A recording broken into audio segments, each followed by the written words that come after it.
The man who would try to rebuild Rome was born in a village that Rome had nearly forgotten. Tauresium lay in the Balkan highlands, a cluster of stone houses where Latin still echoed in the speech of farmers and shepherds who had never seen the capital they technically served. The Eastern Roman Empire stretched from these mountains to the deserts of Egypt, from the Danube to the Euphrates, but its brilliance concentrated in Constantinople, leaving provinces like this to exist in a kind of permanent twilight, Roman in name, provincial in everything else. Here, around 482 AD, a boy named Petrus Sabatius entered the world. His family were peasants, though not the poorest kind.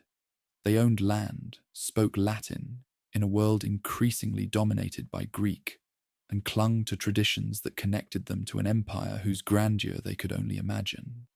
The boy's uncle, a young man named Justin, had already left the village to seek his fortune in the only way a peasant with no education and no connections could, through military service. Justin could neither read nor write, but he was strong, loyal, and possessed of a cunning that formal schooling could not teach. He had walked to Constantinople as a teenager, with nothing but the clothes on his back and a determination to escape the poverty of his birth. By the time Petrus was born, Justin had risen through the ranks of the excubators, the elite imperial guard that protected the emperor's person. It was a remarkable ascent for an illiterate provincial, a testament to decades of reliable service and careful cultivation of the right patrons. Justin understood something that would prove essential to his nephew's future. In Constantinople, power was not inherited alone. It was earned, seized, and held through a combination of competence, connection, and ruthlessness. The uncle did not forget his family in the highlands. When Petrus was still a boy, Justin arranged for him to come to Constantinople, adopting him as a son and heir to whatever fortune he might accumulate. It was an act of family loyalty, but also of calculation. Justin had no legitimate children of his own. A nephew, properly educated and positioned, could extend his influence beyond his own lifetime and perhaps achieve what an illiterate soldier never could. The Constantinople that received young Petrus was the greatest city in the world. Rome itself had fallen to barbarian kings a few years before his birth. The last Western emperor deposed in 476 AD. The imperial regalia sent to Constantinople as acknowledgement that only one Roman empire now remained. But the eastern capital had not merely survived the catastrophe that destroyed the West, it had flourished. 500,000 people crowded within its walls, more than any city in Europe would hold for another 1,000 years. The hippodrome thundered with chariot races that could make or break emperors. The imperial palace sprawled across terraces overlooking the Bosphorus, its corridors thick with eunuchs, priests, generals, and spies, all competing for proximity to power. For a boy from Tauresium, it must have been overwhelming. But Petrus had not been brought to Constantinople to gawk. Justin invested heavily in his nephew's education, hiring tutors who drilled him in law, theology, history, and rhetoric, the tools that any ambitious Roman needed to navigate the bureaucracy that actually ran the empire. The boy proved an exceptional student. Where his uncle had compensated for illiteracy through force of personality, Petrus developed a genuine intellectual passion for the systems that held civilization together. Roman law fascinated him especially. The intricate web of precedents and principles that had governed an empire for centuries, now scattered across thousands of contradictory texts that no single person had ever organized. He also absorbed the religious intensity that defined Constantinople's culture. The empire was officially Christian, had been for 2 centuries, but Christians could not agree on the nature of Christ himself. The Council of Chalcedon in 451 AD had declared that Christ possessed 2 natures, divine and human, united in one person. But millions of believers in Egypt, Syria, and the eastern provinces rejected this formula as heresy. They held that Christ had one nature, divine, and they would not bend to Constantinople's theology, no matter how many emperors demanded it. The split poisoned imperial politics, turned theological disputes into questions of loyalty, and would haunt every ruler who tried to hold the empire together. Petrus watched these debates with the intensity of a man who believed that correct doctrine was not merely important, but essential to cosmic order. God had established the Roman Empire to bring civilization and true faith to humanity. The emperor was God's regent on earth, responsible not just for borders and taxes, but for the salvation of his subjects' souls. To allow heresy was to fail both divine and imperial duty. These convictions would drive him for the rest of his life, sometimes to greatness, sometimes to catastrophe. The Emperor Anastasius I ruled throughout Petrus's youth and education, an elderly administrator whose financial reforms filled the treasury, but whose theological compromises pleased no one. Anastasius leaned toward the non-Chalcedonian position, alienating the capital's orthodox establishment, while never satisfying the eastern provinces that wanted full rejection of Chalcedon. By the time he died in 518 AD, at the remarkable age of 88, he had ruled for 27 years and left no clear heir. What followed was a succession crisis that would define the next half-century of Roman history. Anastasius had nephews with plausible claims, court officials with accumulated influence, generals with armies that might enforce their ambitions. In the chaos of those July days, the man who controlled access to the imperial bedchamber held temporary power over everything. That man was the commander of the excubators. That man was Justin. The exact sequence of events remains murky, filtered through sources written decades later by men with their own agendas. What seems clear is that Justin did not simply stumble into the purple through luck or the acclamation of the guards. His nephew, now in his mid-30s, thoroughly educated, deeply connected within the palace bureaucracy, played a critical role in managing the transition. Petrus Sabatius had spent 20 years preparing for a moment like this. He understood which officials needed bribing, which rivals needed neutralizing, which factions would accept a compromise candidate if presented correctly. On July 10th, 518 AD, Justin was crowned Emperor of the Romans in the Hippodrome. He was nearly 70 years old, illiterate, and had never expected to wear the purple. The crowd cheered because crowds always cheered, because the alternative was chaos, because an old soldier who had served reliably for decades seemed safer than ambitious younger men who might tear the empire apart competing for supremacy. Justin wept during the ceremony, from joy, exhaustion, or perhaps simple disbelief that a peasant from Tauresium could rise to rule the civilized world. His nephew did not weep. Petrus Sabatius, who would soon take the name Justinian to honor his uncle and adoptive father, looked out at the empire that had just fallen into his family's hands and began to calculate what could be done with it. He was 36 years old. He had waited his entire life for this moment, and he had plans that would have terrified Justin had the old soldier been able to fully comprehend them. The peasant's nephew intended to rebuild Rome itself.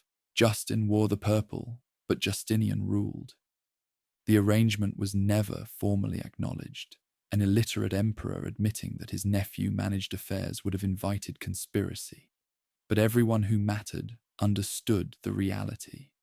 Justin handled ceremonies, received ambassadors, and lent his authority to decisions that Justinian had already made. The nephew drafted legislation, negotiated with factions, appointed officials, and slowly gathered the reins of an empire into hands that had been preparing for this moment since childhood. The first years focused on religious reconciliation. The Acacian Schism had divided Rome and Constantinople for 35 years, a theological rupture that had become a political wound. Previous emperors had tried to heal it through compromise formulas that satisfied no one. Justin, which meant Justinian, chose a different approach: unconditional acceptance of Chalcedonian orthodoxy and full communion with the Pope in Rome. The schism ended in 519 AD, restoring the unity of Christendom on Constantinople's terms. It was a diplomatic triumph that announced a new direction in imperial policy, and it bore Justinian's fingerprints throughout. Not all obstacles yielded to negotiation. Vitalian had been the most dangerous man in the empire for over a decade, a general who had rebelled against Anastasius 3 times, who had marched armies to the walls of Constantinople itself, who commanded the loyalty of veteran troops and harbored ambitions that made him a perpetual threat to any emperor. Justin appointed him to high command, hoping to neutralize him through favor. Justinian, more practical, invited him to dinner. Vitalian attended 7 banquets at the palace. He did not survive the 7th. The sources disagree on the details. Some say he was stabbed by palace guards, others that Justinian's agents killed him in a private chamber, but they agree on the outcome. By 520 AD, the most dangerous military rival to Justin's regime was dead, and no one was prosecuted for the killing. Justinian had learned early what emperors sometimes had to do. With domestic enemies eliminated and religious unity restored, the empire could turn its attention outward. Persia had been Rome's rival for centuries, the only power that could match imperial armies in open battle, and the accession of a new emperor always invited probing attacks. War erupted in the Caucasus over control of the Christian kingdom of Iberia, whose rulers had sought Roman protection against Persian expansion. The conflict dragged on for years without decisive result, draining resources that Justinian would rather have spent elsewhere. But it demonstrated that the empire could still defend its frontiers, still project power into disputed territories, still hold its own against the ancient enemy. Meanwhile, Justinian had fallen in love. Her name was Theodora, and she was impossible. The daughter of a bearkeeper at the hippodrome, she had grown up in the brutal world of Constantinople's entertainment industry. Her father died when she was a child, leaving the family destitute. Her mother pushed her daughters onto the stage, which in Byzantine terms meant something closer to prostitution than performance.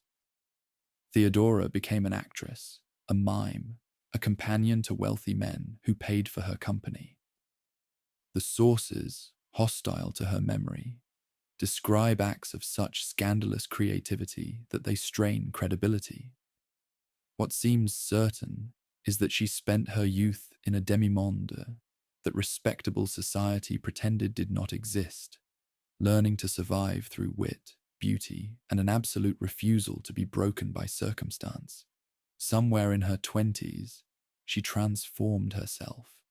She traveled to North Africa, possibly as a mistress to a provincial official, and returned to Constantinople a changed woman.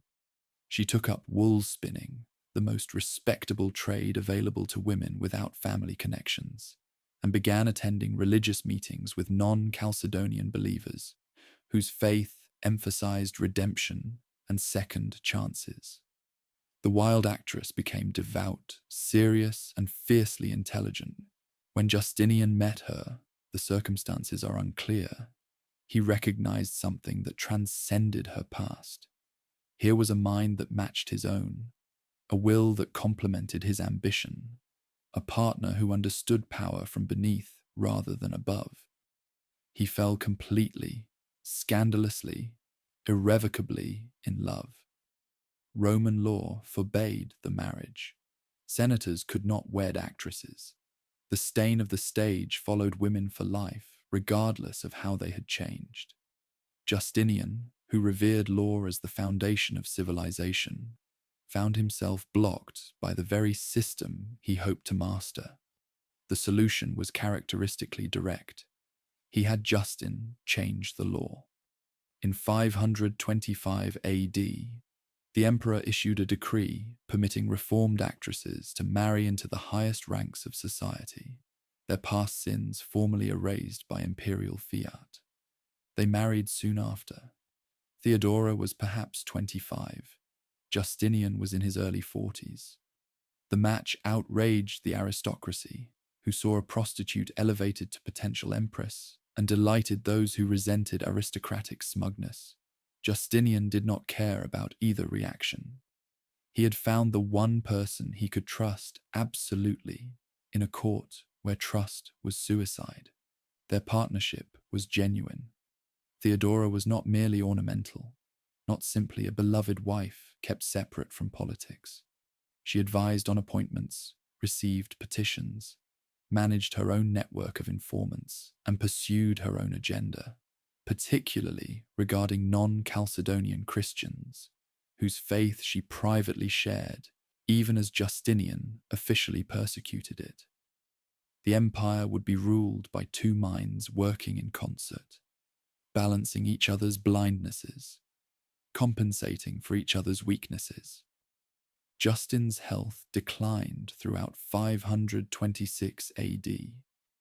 The old soldier who had survived decades of campaigning found his body finally failing, possibly from an old wound that had never properly healed. As his uncle weakened, Justinian's authority became increasingly explicit. He received ambassadors in his own name, issued edicts with his own seal, and began preparing the ground for the projects he had contemplated for decades. On April 1st, 527 AD, Justin formally elevated Justinian to co-emperor. The ceremony acknowledged what had been true in practice for years. The nephew now held legitimate authority equal to his uncle's. 4 months later, on August 1st, Justin died. He had ruled for 9 years, an improbable reign for an illiterate provincial who had stumbled into power through a combination of luck and a nephew's ruthless competence. Justinian was now sole emperor of the Romans. He was 45 years old, in the prime of his abilities, married to a woman who shared his hunger for achievement, and convinced that God had placed him on the throne for a purpose that transcended ordinary rule. The empire he inherited was wealthy, stable, and secure. The legacy of Anastasius's fiscal reforms and Justin's cautious policies. Its treasury overflowed with gold. Its armies held the frontiers. Its church had been reunited with Rome. It was, by any reasonable measure, a success. Reasonable measures did not interest Justinian. He looked west to the lands that barbarian kings had carved from the corpse of the Western Empire. Africa under the Vandals, Italy under the Ostrogoths, Spain under the Visigoths. Roman provinces ruled by Germanic warriors who called themselves kings but could never be legitimate emperors. Roman cities where heretic Arian Christians persecuted the Orthodox faithful.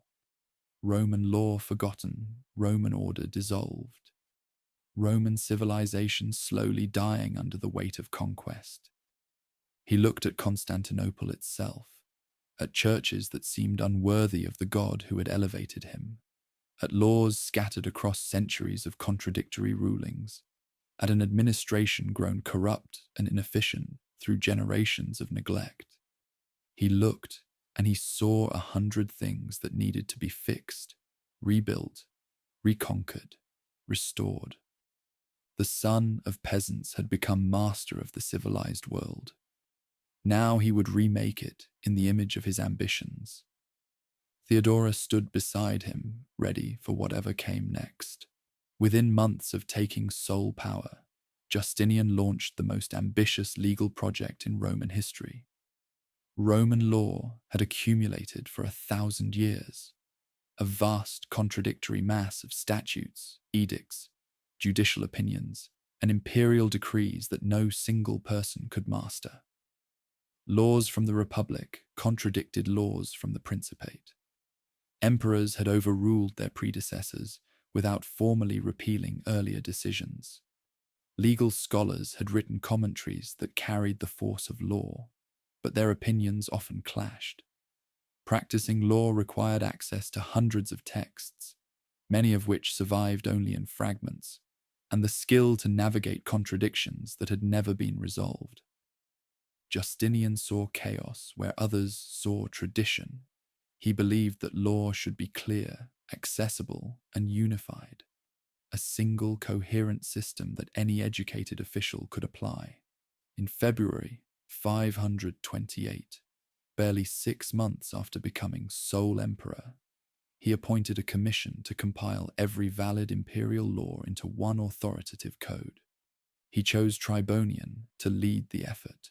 Tribonian was a legal genius, perhaps the finest juristic mind of his generation, and also spectacularly corrupt. He sold judicial decisions, took bribes to influence legislation, and accumulated wealth through methods that would have disgraced a provincial tax collector. Justinian knew all of this and employed him anyway. What mattered was that Tribonian could accomplish what no one else could: the systematic organization of a millennium of legal tradition into something usable. The first codex appeared in April 529, barely 14 months after the commission began work. It gathered every imperial constitution still in force, organized by subject, eliminating contradictions and obsolete provisions. What had required libraries now fit in a single collection. It was an astonishing achievement of bureaucratic coordination, and it was only the beginning. The digest followed, a far more ambitious undertaking. Justinian ordered Tribonian to compile the writings of classical Roman jurists, the great legal scholars whose opinions had shaped law for centuries, into a single, systematic treatise. The commission reviewed an estimated 2,000 books containing 3 million lines of legal reasoning, extracting roughly 150,000 lines that would constitute binding authority. Contradictions were resolved by imperial fiat. Obsolete doctrines were eliminated. The chaotic brilliance of centuries was hammered into logical order. The digest appeared in December 533, accompanied by the Institutes, a textbook for law students that would train generations of lawyers in the new system. Together with later revisions of the Codex and the Novellae, new laws issued during Justinian's reign, these works became the Corpus Juris Civilis, the body of civil law. It would shape legal thinking for 1,500 years. Medieval Europe rediscovered it and built entire systems of jurisprudence on its foundations. The canon law of the Catholic Church borrowed its structure. Napoleon's legal code drew from its principles. Modern concepts of contract, property, and civil procedure trace their lineage to decisions Tribonian's commission made in 6th century Constantinople. Justinian understood exactly what he had accomplished. The preface to the digest declared that the emperor had brought order from chaos, clarity from confusion, unity from fragmentation. It was law as theology, the earthly reflection of divine reason, imposed by God's regent on a fallen world that desperately needed structure. But structure required enforcement, and enforcement required money. John the Cappadocian became Justinian's instrument for fiscal reform, and he was as ruthless as Tribonian was brilliant. A bureaucrat of extraordinary ability and no visible conscience, John reorganized provincial administration to maximize tax collection while minimizing the opportunities for local officials to skim revenues.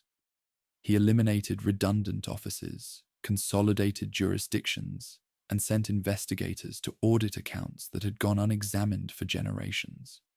Money flowed to Constantinople in quantities that previous emperors had never seen.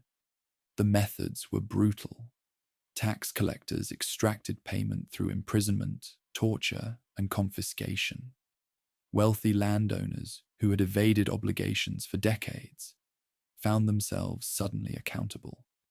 Provincial governors who had treated their offices as personal fiefdoms were recalled, prosecuted, and stripped of their gains. John made enemies with every decision, but Justinian protected him because the treasury filled and the emperor needed gold for his plans. Those plans extended beyond law and finance. In 529, Justinian closed the Academy of Athens, the philosophical school that traced its lineage to Plato himself. For 900 years, the academy had taught pagan philosophy to students who sought wisdom outside Christian revelation. Justinian saw it as a relic of a superseded age, an institution that contradicted the Christian unity he was trying to impose. The philosophers scattered, some to Persia, some to obscurity, and a direct link to classical antiquity was severed forever. The same year brought war with Persia to a temporary conclusion. The conflict that had begun under Justin continued to drain resources and attention, with neither side able to achieve decisive victory. In 532, Justinian negotiated what the sources called the Endless Peace, a treaty with the Persian Shah Khosrow I that promised perpetual friendship in exchange for a substantial payment of gold. It was an expensive settlement, mocked by those who noted that endless peace had been purchased for a finite sum, but it freed Justinian to look west. Constantinople itself pulsed with energy and tension during these years. The city's population divided into factions called the Blues and the Greens, nominally supporters of different chariot racing teams, but in practice something closer to political parties or urban gangs. They controlled neighborhoods, influenced appointments, and occasionally rioted when imperial policy offended them. Emperors traditionally balanced the factions against each other, favoring one to check the other, maintaining stability through managed conflict. Justinian broke the pattern. His sympathies lay with the Blues, and he allowed them liberties that previous emperors had restrained. Blue partisans committed crimes with impunity. Green complaints went unheard. The careful balance that had kept Constantinople's streets manageable began to tip toward chaos. Meanwhile, John the Cappadocian's tax policies alienated the merchant classes.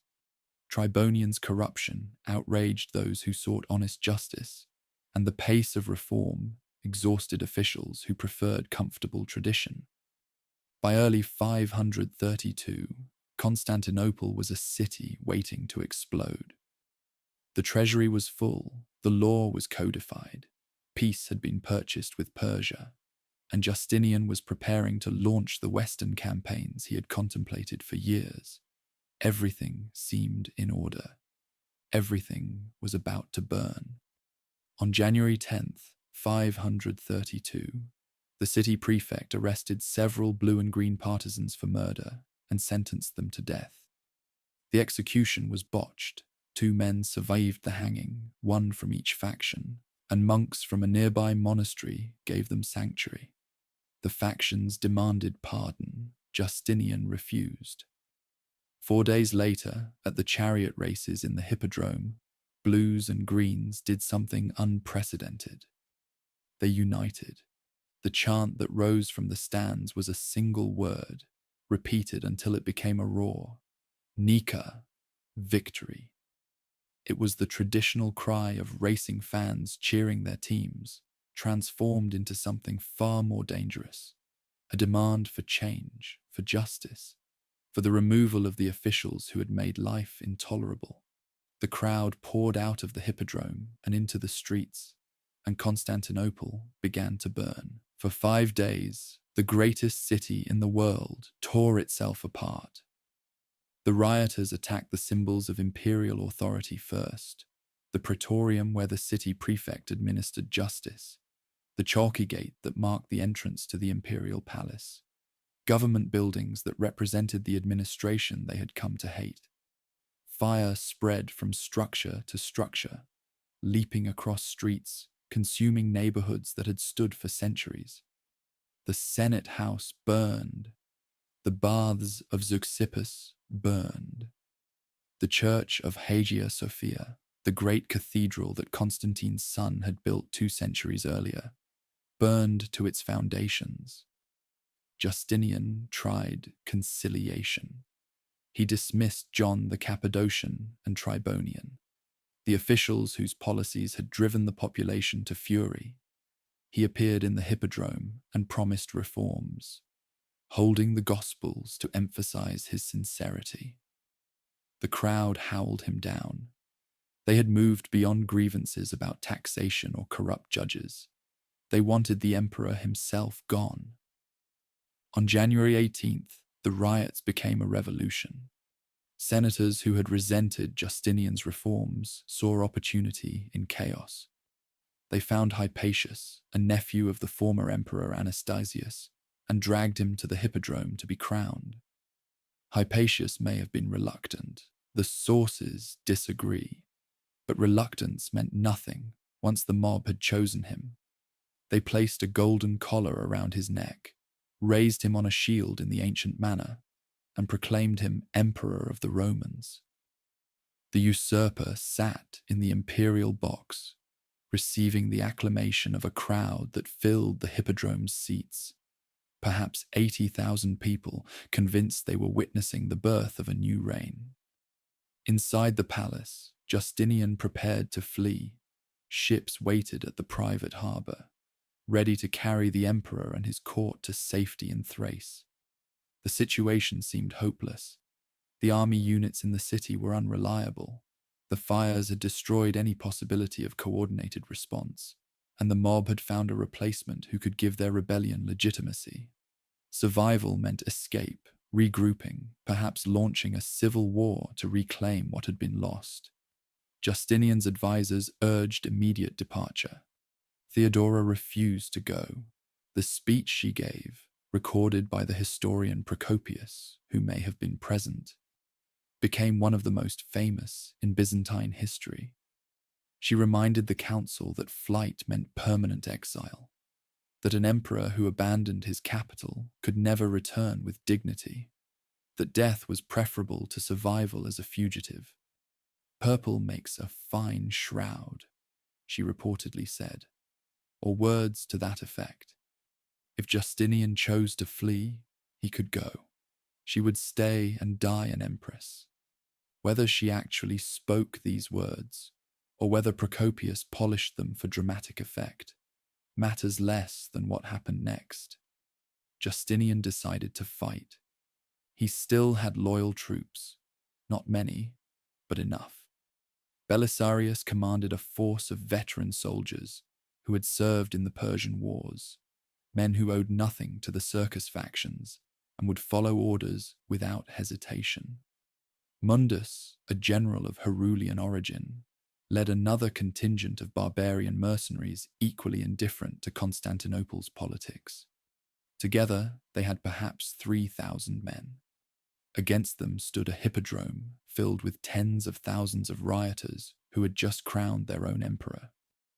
The soldiers divided into 2 groups and entered the hippodrome through separate gates. What followed was not a battle, but a slaughter. The crowd had no weapons, no organization, no escape routes once the soldiers blocked the exits. Belisarius and Mundus drove their men into the packed stands, killing everyone within reach. The rioters trampled each other, trying to flee. Those who reached the exits found them held by troops with drawn swords.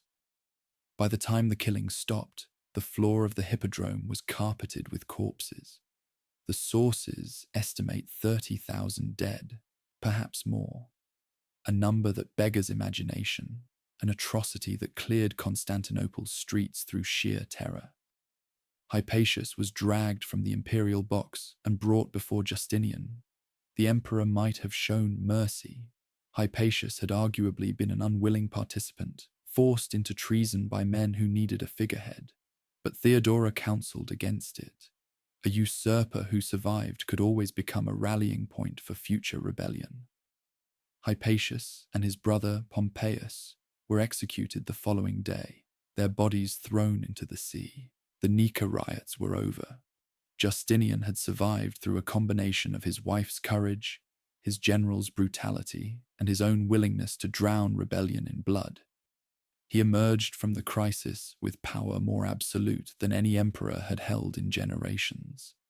The senators who had backed Hypatius were dead, exiled, or terrified into submission. The factions that had united against him were broken, their leaders killed, their capacity for coordinated action destroyed. No one would challenge Justinian again. He surveyed what remained of his capital and saw opportunity in ashes. Half of Constantinople lay in ruins. The great cathedral was a blackened shell. Government buildings, churches, public spaces, all would need to be rebuilt. A cautious emperor might have restored what had been lost, reconstructing the familiar city that generations had known. Justinian was not cautious. He would build something greater than what had burned, a capital worthy of the empire he intended to create. The new Hagia Sophia would be his masterpiece. He commissioned 2 architects, Anthemius of Tralles, a mathematician whose theoretical writings had explored the geometry of curved surfaces, and Isidore of Miletus, an engineer who had compiled the works of Archimedes. Neither had designed a major building before. Justinian chose them precisely because they were not bound by conventional approaches, because they could imagine structures that experienced architects would have declared impossible. What they designed had never been attempted in the history of architecture. The central dome would span over 100 feet, larger than any dome ever built, rising nearly 180 feet above the floor. It would appear to float on a ring of windows that admitted light from every direction, creating the illusion that the ceiling hovered unsupported by any earthly structure. The engineering required to achieve this effect pushed Roman building techniques to their absolute limits. Massive buttresses to absorb the dome's outward thrust, pendentives to transition from the square base to the circular dome, innovations that would influence architecture for 1,000 years. 10,000 workers labored on the site. Marble arrived from quarries across the Mediterranean, white from the islands, green from Thessaly, yellow from Libya, porphyry, purple from Egypt. Columns were salvaged from ancient temples, including some reportedly taken from the Temple of Artemis at Ephesus, one of the 7 wonders of the world. Silver, gold, and precious stones decorated surfaces that covered more than 7 acres. The cost was staggering, but Justinian's treasury had been filled by John the Cappadocian's reforms, and the emperor considered no expense excessive for the glory of God and empire. The church was completed in December 537, less than 6 years after the riots had destroyed its predecessor. On the day of dedication, Justinian processed through the great doors into a space that seemed to defy the laws of nature. Light poured through the windows ringing the dome, reflecting off gold mosaics until the entire interior seemed to glow. The emperor walked to the center of the nave, looked up at the dome that appeared to hang from heaven by a golden chain, and spoke words that would echo through centuries. "Solomon," he said, "I have surpassed thee." It was not humility, but standing in Hagia Sophia, surrounded by a beauty that no photograph can capture. Visitors for the next 1,500 years would struggle to argue with him. The church became the spiritual center of Eastern Christianity, the place where emperors were crowned and patriarchs enthroned, a physical argument for Constantinople's supremacy over all other cities. When the Ottomans conquered the city 9 centuries later, they converted it to a mosque rather than destroy it, a tribute to a building so magnificent that even conquerors could not bear to tear it down. Justinian had transformed catastrophe into triumph. The riots that should have ended his reign instead enabled him to remake Constantinople in his own image. The legal code gave the empire intellectual unity. Hagia Sophia gave it spiritual grandeur. The massacre at the Hippodrome gave it political submission. Everything was in place for the great project he had contemplated since childhood. The Western Empire had been dead for 60 years. Its provinces groaned under barbarian kings who called themselves rulers, but could never be legitimate. Justinian was ready to bring them home. The Vandal kingdom of North Africa fell in a single summer. It should not have been possible. The Vandals had ruled Africa for a century, had built a fleet that terrorized the Mediterranean, had sacked Rome itself in 455 AD, and carried away treasures that included the spoils of Jerusalem's temple. They controlled the richest grain-producing region outside Egypt, commanded warriors whose cavalry had shattered Roman armies, and occupied fortified cities that should have required years of siege to reduce. Belisarius took it all in 6 months. He sailed from Constantinople in June 533 with perhaps 15,000 men, a force that his own officers considered suicidally inadequate for the task. The Vandal king, Gelimer, commanded far more troops and knew the terrain, but Belisarius possessed something his enemy lacked: the ability to move faster than anyone expected and strike before defenses could organize.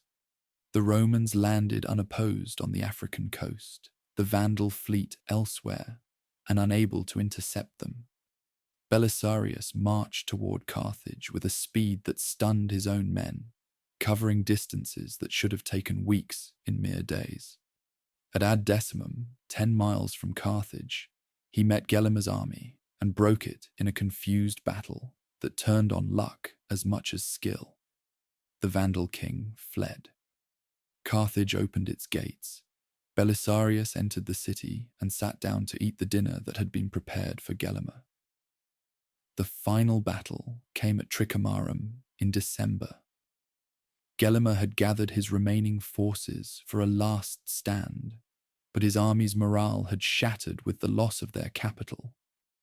The Roman cavalry charged 3 times, and on the 3rd charge, the Vandal line collapsed. Gelimer escaped into the mountains, where he held out for months before starvation forced his surrender. He was brought to Constantinople in chains, paraded through the streets in a triumph that Rome had not seen for centuries, and spent his remaining years on a comfortable estate in Anatolia. The treasure Belisarius brought back staggered imagination. Gold and silver accumulated over a century of Vandal rule, including the sacred objects that the Vandals had looted from Rome, which had themselves been looted from Jerusalem by Titus 4.5 centuries earlier. Justinian displayed it all in the Hippodrome, proof that God had blessed his enterprise, and then sent the Jewish treasures to churches in Jerusalem. The symbolism was unmistakable. The empire was healing wounds that stretched back to antiquity. Success in Africa made the Italian campaign inevitable. The Ostrogothic kingdom that ruled Italy was larger, richer, and better organized than the Vandals had been. But it was also torn by internal conflict. The regent Theodahad had murdered the Gothic queen Amalasuntha, a friend of Constantinople, giving Justinian a pretext for intervention. In 535, Belisarius sailed for Sicily with an even smaller army than he had taken to Africa, trusting that speed and audacity would compensate for numbers. Sicily fell without serious resistance. Naples required a siege. ended when Belisarius's men discovered an abandoned aqueduct that led inside the walls. Rome itself, the eternal city that had given the empire its name, surrendered in December 536. For the first time in 60 years, a Roman emperor's representative held Rome. The Goths did not accept the loss quietly. King Vitiges gathered an army of perhaps 50,000 men and besieged Rome in February 537. For over a year, Belisarius held the city with a garrison of 5,000, repelling assault after assault through a combination of tactical brilliance and desperate improvisation. He mounted cavalry sallies that caught the Goths off guard. He positioned archers where they could slaughter attackers funneled into killing zones. He maintained discipline among soldiers and civilians alike, while disease and hunger thinned both populations. The siege broke in March 538, when reinforcements finally arrived from Constantinople. Vitiges retreated north. Belisarius pursued, methodically reducing Gothic strongholds until only Ravenna remained. The capital fell in 540, and Vitiges joined Gelimer as a captive displayed in Constantinople. Italy, like Africa, had returned to Roman rule. But Justinian had grown suspicious of his greatest general. Rumors reached Constantinople that the Goths had offered to make Belisarius their king, that the general had entertained the proposal, that his ambitions might extend beyond service to his emperor. The rumors were probably false. Belisarius had pretended to accept the Gothic offer as a ruse to capture Ravenna without a siege, but they poisoned Justinian's trust. The emperor recalled his general, denied him the triumph he had earned, and kept him close to the capital where his loyalty could be watched. Meanwhile, the east exploded. Khosrau I of Persia had observed Roman armies conquering Africa and Italy, while the eastern frontier stood nearly undefended. The endless peace of 532 had been purchased with gold, but gold could not stop a Shah who saw opportunity in his rival's distraction. In 540, Persian forces swept into Syria and sacked Antioch, the empire's third largest city, carrying its population into captivity. The humiliation was total. While Justinian rebuilt Rome, he had lost one of the great metropolises of the East. The war with Persia would drag on for years, consuming resources desperately needed elsewhere, forcing Justinian to pay tribute for truces that never seemed to hold. The dream of Western restoration had awakened an Eastern nightmare. Then came the plague. It arrived in Egypt in 541, carried by rats on grain ships from the Red Sea trade routes. Within months, it had spread to Constantinople, and within weeks of reaching the capital, it was killing 10,000 people a day. The disease struck without pattern, rich and poor, young and old, saint and sinner. Victims developed swellings in their groins and armpits, fell into fevers that burned away reason, and died within days.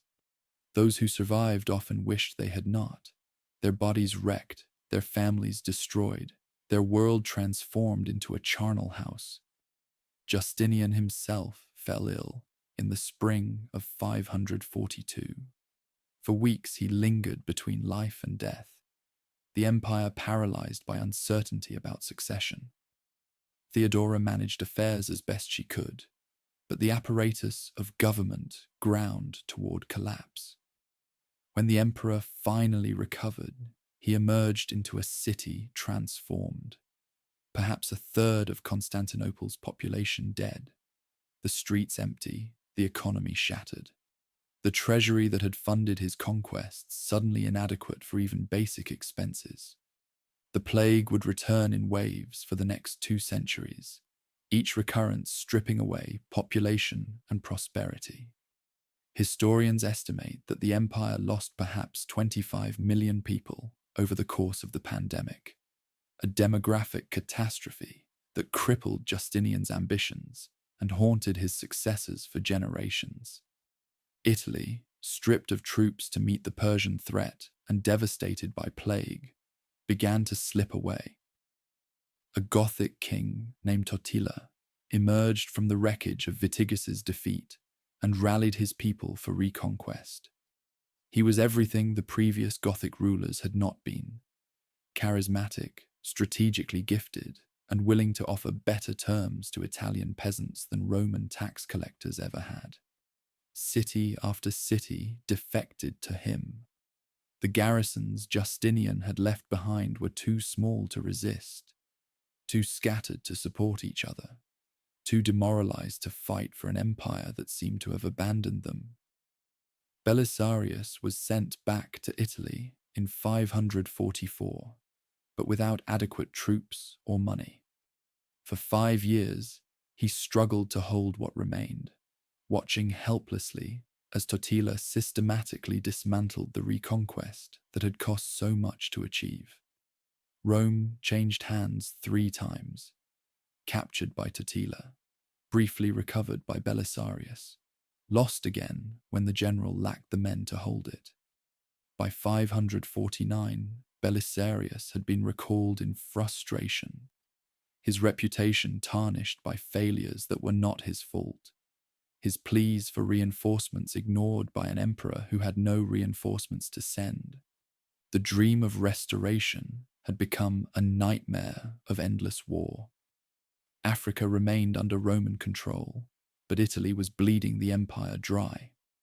Persia demanded constant attention on the eastern frontier. The plague had hollowed out the population that paid taxes and filled the armies. Justinian had tried to resurrect the glory of Rome, and the effort was destroying what remained of it. Theodora did not live to see whether her husband's vision could survive.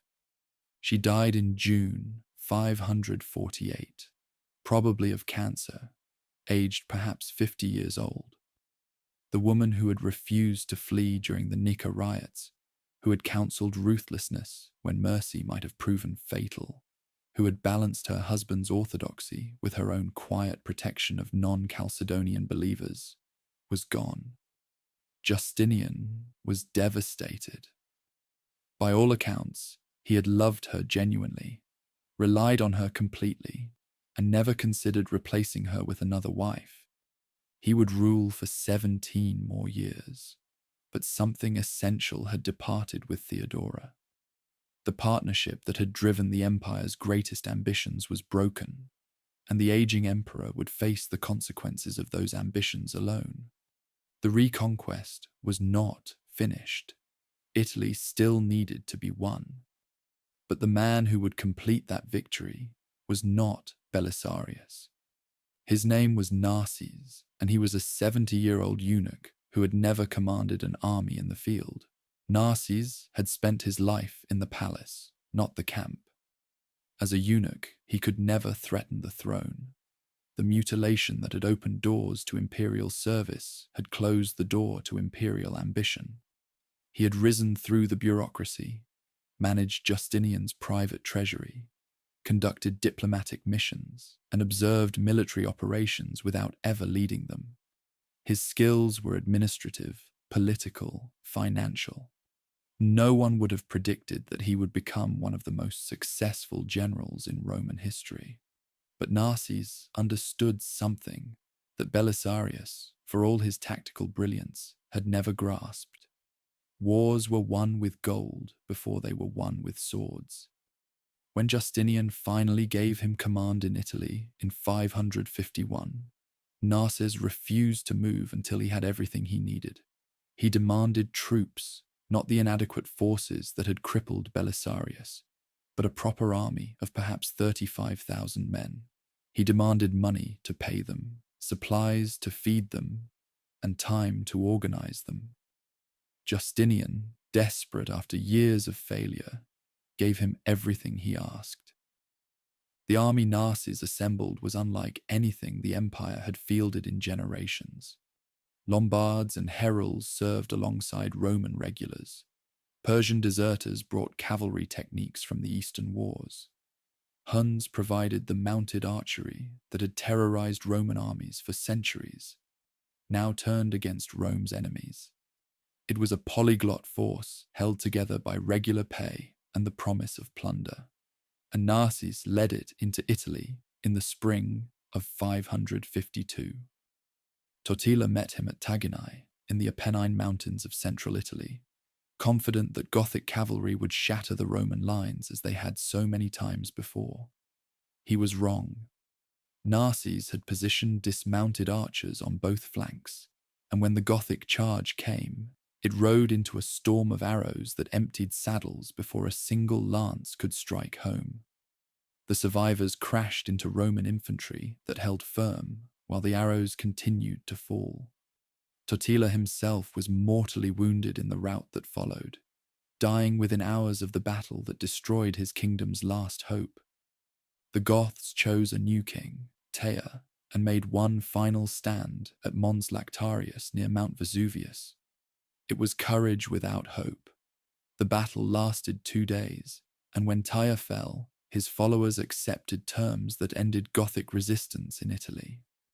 After 18 years of war, the peninsula had finally been reconquered. What remained was barely worth having. The Italy that Narses governed bore little resemblance to the prosperous land the Ostrogoths had ruled. Cities had been sacked repeatedly, their populations scattered or slaughtered. The Roman Senate, which had survived the fall of the Western Empire and centuries of Gothic rule, effectively ceased to exist, its members dead, exiled, or impoverished beyond recovery. Aqueducts that had supplied water for 5 centuries lay broken. Fields that had fed millions had returned to wilderness. Rome itself, which had changed hands 5 times during the war, held perhaps 50,000 people where once 1 million had lived. Justinian had recovered Italy. Whether the recovery was worth its cost was a question no one at the time could answer, and historians have debated ever since.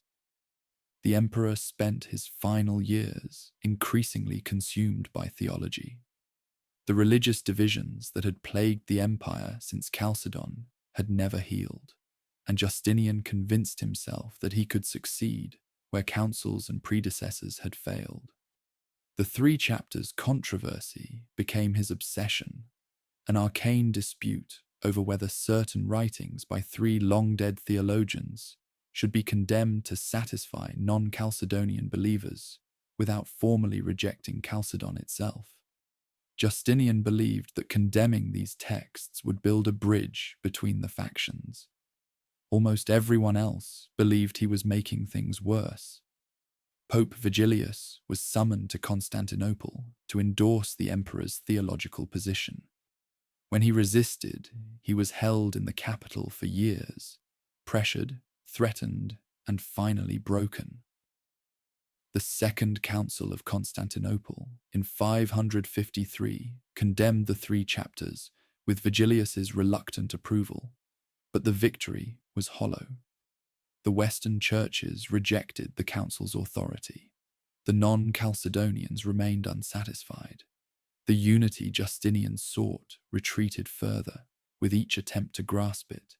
He had become an old man, arguing about the nature of Christ, while his empire crumbled at its edges.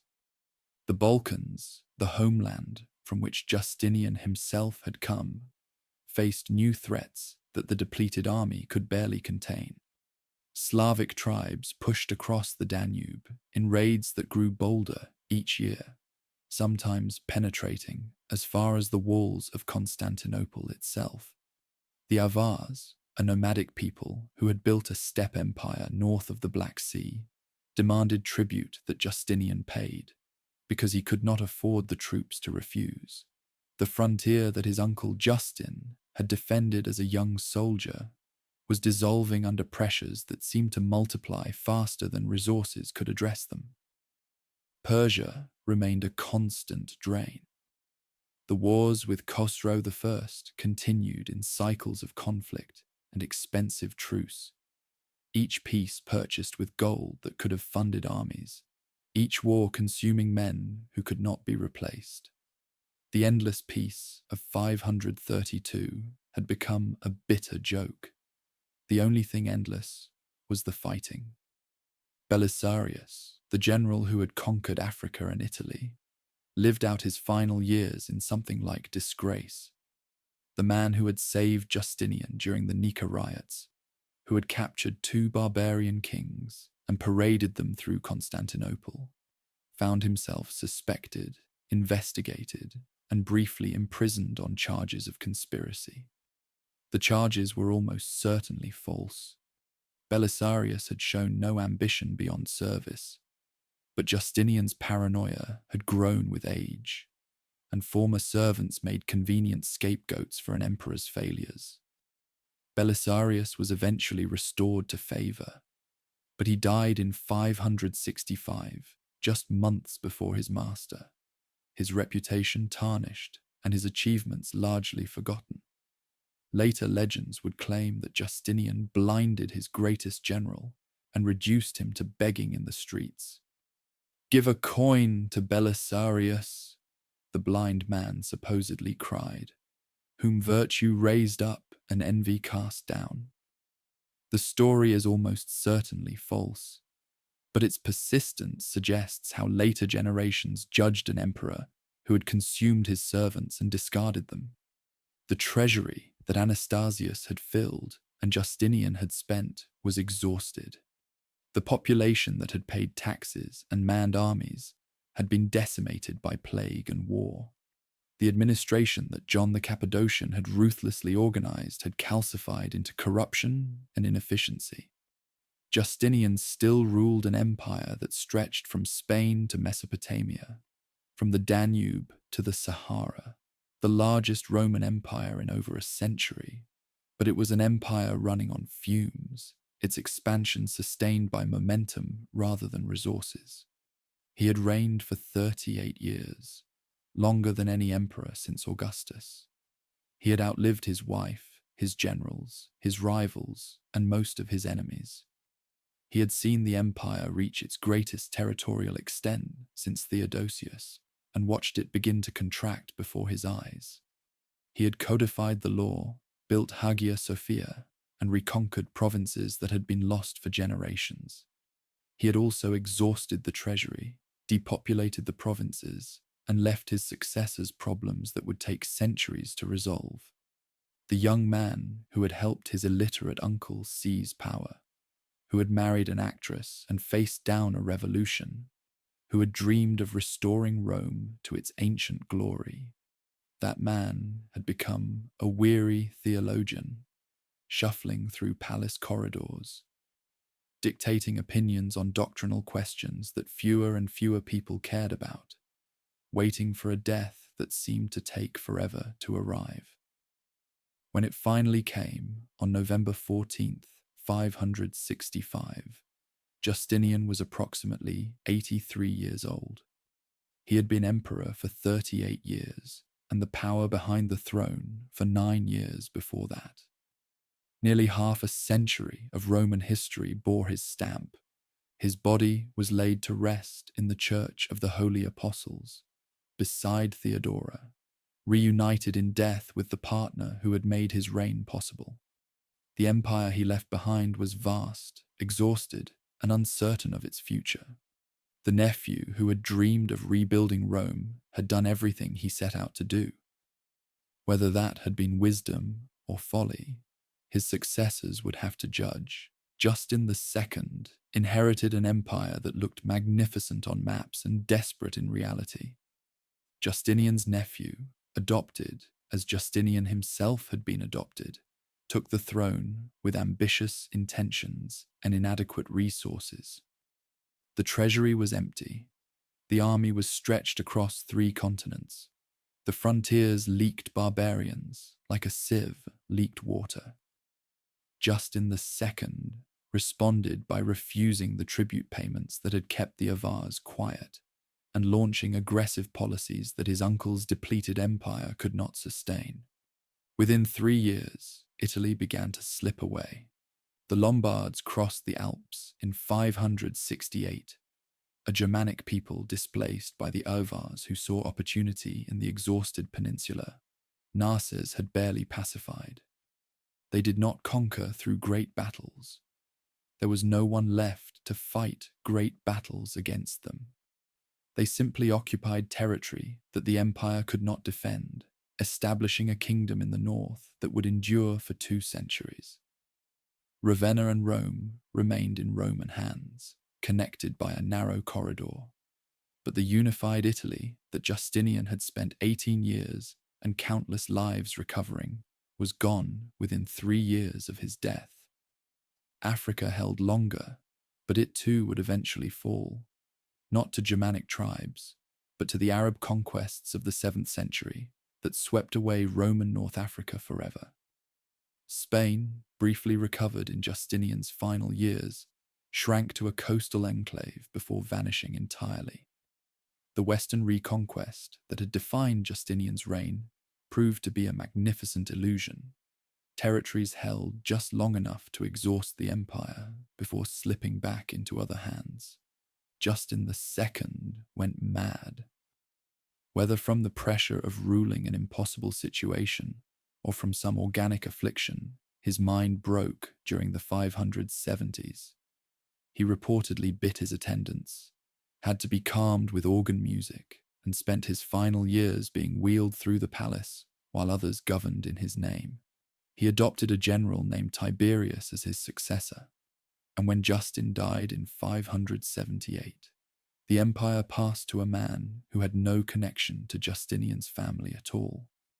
The dynasty of peasants from Tauresium had lasted exactly 60 years.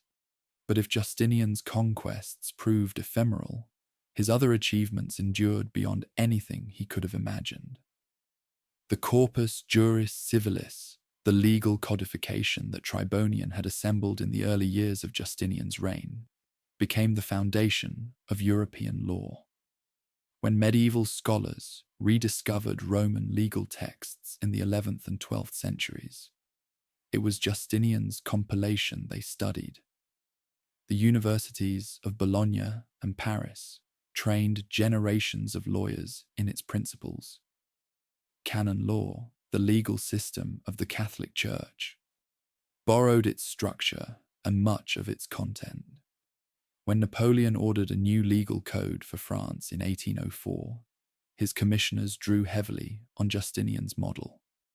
Modern concepts of contracts, property rights, inheritance, and civil procedure trace their intellectual lineage to decisions made in Constantinople 1500 years ago. Justinian had wanted to preserve Roman civilization.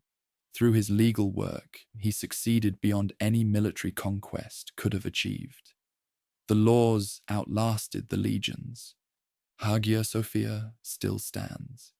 The dome that Anthemius and Isidore designed has been rebuilt twice. It partially collapsed in 558 during Justinian's lifetime, and again after earthquakes in the 10th century. But the structure they created remains essentially intact. For nearly 1,000 years, it served as the greatest church in Christendom, the spiritual heart of the Byzantine Empire, the place where emperors were crowned and patriarchs enthroned. When the Ottomans conquered Constantinople in 1453, Sultan Mehmed II converted it to a mosque, adding minarets that still define the Istanbul skyline. In 1934, it became a museum. In 2020, a mosque again. Through all these transformations, visitors still enter and look up at the dome that seemed to float on light, and some of them still whisper what Justinian supposedly said, that he had surpassed Solomon.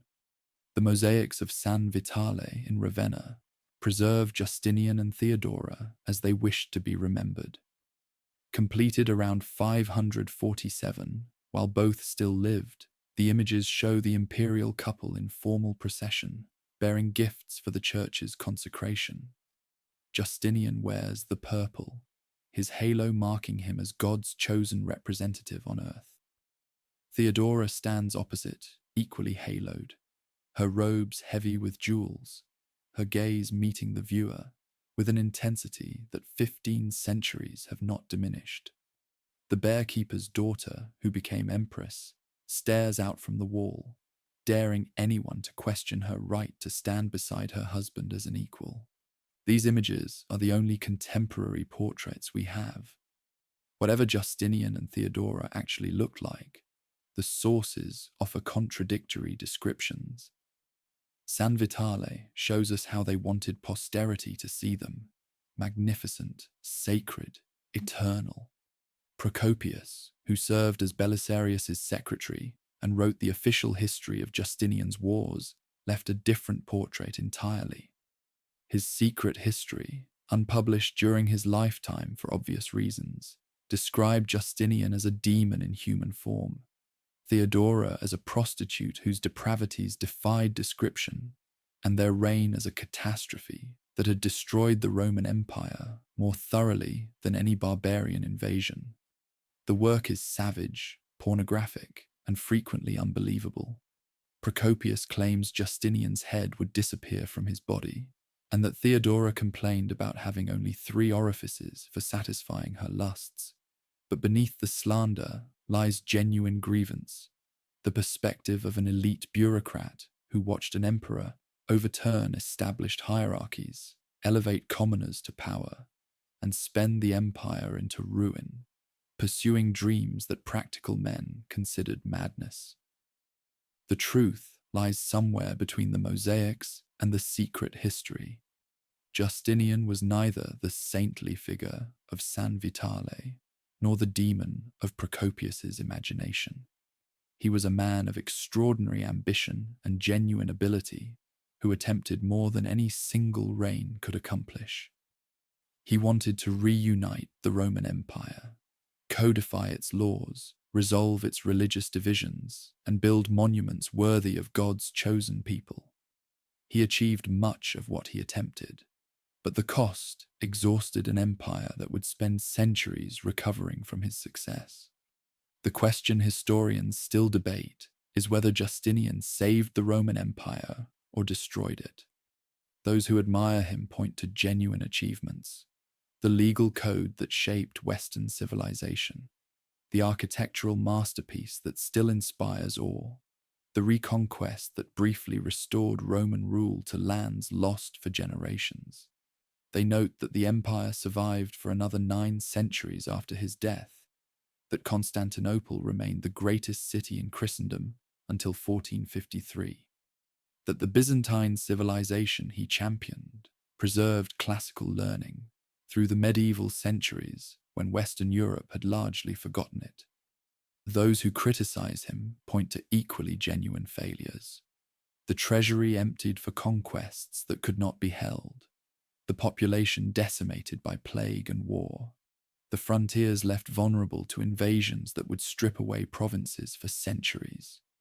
They note that the Lombards took Italy within 3 years, that the Slavs overran the Balkans within a generation, that the Persians and then the Arabs would seize the wealthy eastern provinces that had funded Justinian's dreams. The empire survived, but as a diminished thing, never again approaching the power it had held before Justinian stretched it past breaking. Perhaps both assessments are true. Perhaps Justinian was both the last emperor who could have restored Rome and the emperor whose attempt to do so ensured that Rome could never be restored. Perhaps greatness and catastrophe are not opposites but companions. The same ambition, producing both depending on circumstances no ruler can fully control. What remains certain is that he tried. The peasant boy from Tauresium who came to Constantinople with nothing but an uncle's patronage and his own fierce intelligence, he tried to make Rome eternal. He tried to unite the faith, codify the law, reconquer the lost provinces, and build churches worthy of God. He gave everything he had to the attempt: his treasury, his armies, his health, and finally, his life.